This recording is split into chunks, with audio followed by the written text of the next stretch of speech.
Mr. Mann, Vincent, do you mind if I call you Vinny? Go ahead. Great. Vin, it's good to have you here today. You know, we're at the cusp of something very exciting here at American Ocean Productions. The reason why you're here, we're expanding, we're doing things. We have some major features under our belt. You've probably seen The Italian. Most people have. Huh? Good flick. And what we're really interested in doing is bringing back the old studio system, the famed heyday of the 30s and 40s when it really meant something to be under contract and locked in for a long time to one particular studio. There was power there, and we're trying to reestablish that here at American Ocean Productions. We're an independent studio, but as you know, we work in conjunction with the other major film studios, and we're interested in looking at young, hot talent like yourself. By the way, I loved your last film. May I just ask you a question? Yeah. Did the monkeys actually speak, or was that dubbed in? Well, we had actually a kind of a combination of trained monkeys that could mouth some things, and then we got Ben Affleck to put in some of the voices. And I would have never known it was him. Well, oh yeah, he's excellent. He's good sometimes. Because here's what I'm thinking. All right, Act 3, giant spider. What are your thoughts? A little bit overdoing it, just because we've already got the flying dog and the hookers. It's been tested, and it's a fact. I've done the research. I'm not a Scientologist, but I've done the research, and giant spiders sell. People are scared of giant spiders. I'm walking into a theater. I'm expecting some sort of a big explosion. I get a giant spider. I'm scared. So I'm thinking for this puppy to really take off, we're going to need to put in a giant spider somewhere. I'm thinking Act 3. You want to, hit it home right before that last big shot. You don't think that's been overdone? We're talking about a big budget studio film. Overdone is just, it's not in the vocabulary, it's not in the lingo. I want you to be thinking more along the lines of how we're going to make it happen, not how did they do it here, or I saw it there. Yes, you saw it there, and you saw it here, but I want to see it again, and I want to see a bigger spider. You know what I mean? That's all it takes sometimes, size. And there are camera tricks, you know what I mean? Mm-hmm. You could actually take a small spider, make it look bigger. All right, Vin. It's time we cut to the chase. I'm gonna get in my zone right now. Taking the sandals off. I'm gonna relax. If my eyes close, it's not that I'm not paying attention. It's that I'm visualizing. All right, that's how I think. I'm a visual thinker. Sometimes you got to tell me, because I'm also auditory as well. But I also need to close my eyes sometimes and get a real image. For example, when we're talking about spiders, boom! I saw a spider. I was excited. I want you to take me there right now. I want you to take me there. I'm in the theater. I want you to take me there. I'm in seat 107, dead center of the theater. What am I seeing, Vin? An epic war movie. And yes, I know that they've been doing it, only this time, not instead of World War II, instead of the American Revolution, instead of the Spanish... Yeah, okay, I get it. War. Yeah. Which war? Which war? Here it is. All of them in one big war, and you get all the famous. Now, when you say all of them, do you mean all of them, the Europeans, the Africans? I mean, all of them, the what? Yes. All of the wars in one. You have the main one, which is kind of you get all the evil villains of war throughout history. Adolf Hitler in the same war room as Napoleon. I can see that. You get those two people together. It's sort of like a Dr. Strangelove meets Bill and Ted's. I like that. I like it. Go with it. I got in a fist fight when I was a kid once, so we all have our stories of war. Yeah, exactly. Anyway, so yeah, you have all those wars together, and just to throw people off, a new one as well, World War III, and that gives us the opportunity to come up with... Now you're saying that there are also fictional characters. Well, the war itself is incidental, because it's going to be a love story. Isn't that going to throw people? You have a historical piece, a time piece, and then now we have fictional. fictional wars? It gives us the opportunity to revolve around different characters. There's going to be the main pair of characters. They're going to be the main love interest because, you know, it's... I don't know. This thing it sounds a little flimsy, man. You're losing me. I gotta sit up for a minute here. I'm getting frustrated. If it's less than 3.5 hours before that, we can certainly put that in there. But the war is incidental. Did you say 3.5 hours? Well, that's standard for a war movie, you know. That'll never sell. My God, man. You got to think 90. That's going to be your number. Your magic number from now on, 90. 89 is even better, 90. All right, we're thinking replay in the Cinemaplex, okay? Let's get realistic here for a minute. A 3-hour war movie it translates to a trilogy, not a 3-hour movie. That's why we're going to be jumping from war to war. So that way it won't feel like just one long movie. It'll feel like, you know, everybody's always off balance. As soon as you think you're getting comfortable with something, all of a sudden... All right, Ben, here's what I liked about Caucasian Sunday. When I saw Caucasian Sunday, and I saw it, you know, good film, 82 minutes, I believe, was your running time. Solid film. What I liked about Caucasian Sunday was it made me feel like a Caucasian.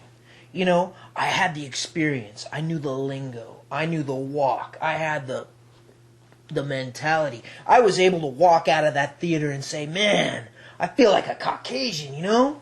And it was a Thursday, something like that. I don't even recall what day it was exactly. But you sold me. You sold me on the idea. The costumes were flashy.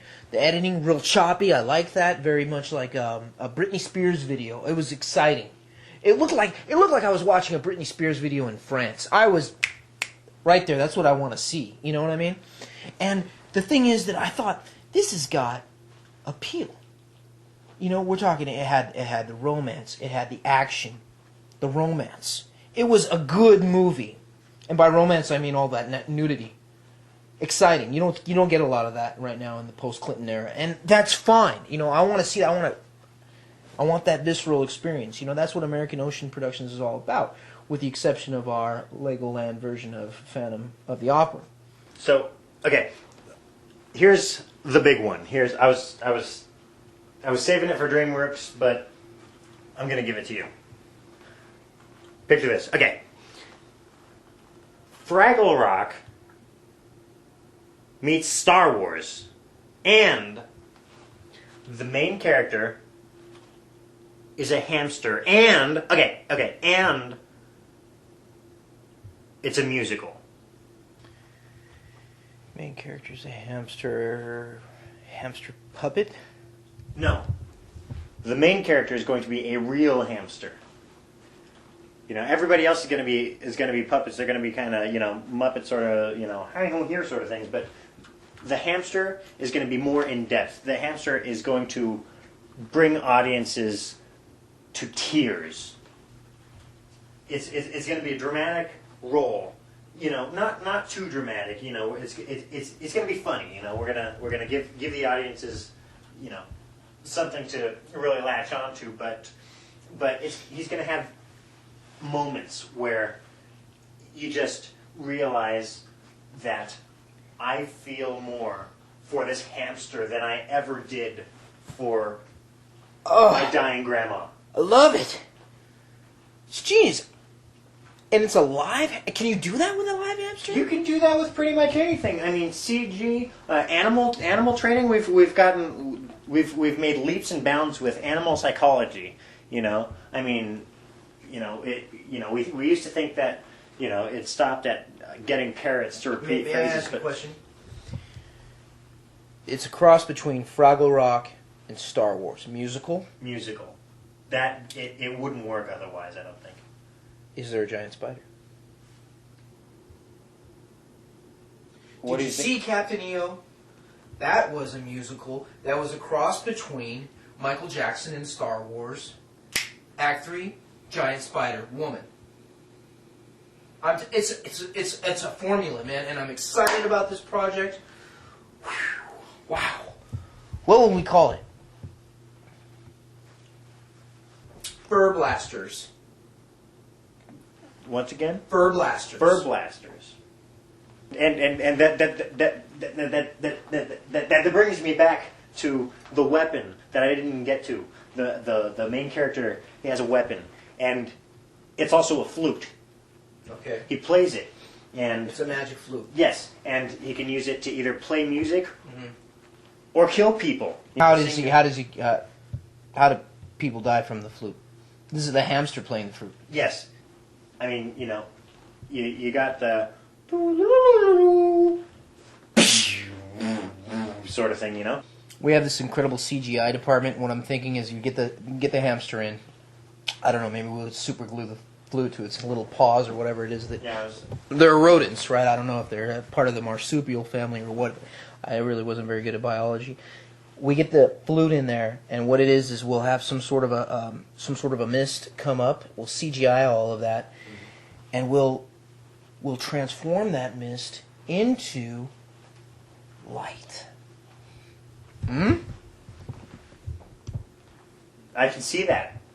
Yeah, I'm excited. well, yeah. You got to have like the underdog gang. Well, the under hamster gang. Who's my villain? A guinea pig? No, I was thinking the villain would be a puppet, but a small one, like the unlikely villain. You know, where you see a small spider.